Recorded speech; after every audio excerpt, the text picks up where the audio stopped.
রাসূল সাল্লাল্লাহু আলাইহি ওয়াসাল্লাম খ্রিস্টানের সাথে বসতে পারে, ইহুদির সাথে বসে সনদ তৈরি করতে পারে, মদিনার সনদ। কিন্তু আমরা মুসলমানের সাথে বসতে পারি, একজন আরেকজনের ছায়া দেখতে পারে না। হিংসা, বিদ্বেষ, জেলাসি, অহংকার, ঠিক কিনা?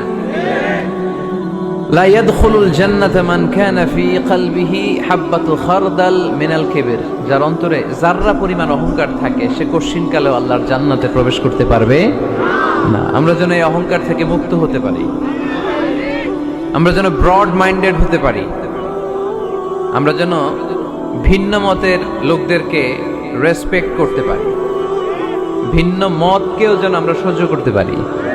আমাদের দেশে এত কাদা ছোড়াছুড়ি, এত মারামারি কেন জানেন? আমরা ভিন্ন মতকে দমন করতে চাই, ভিন্ন মতকে আমরা স্পেস দিতে চাই না, ফলেই এত ঠেলাঠেলি। এজন্য মতামত বিভিন্ন থাকবে। This is the beauty of Islam.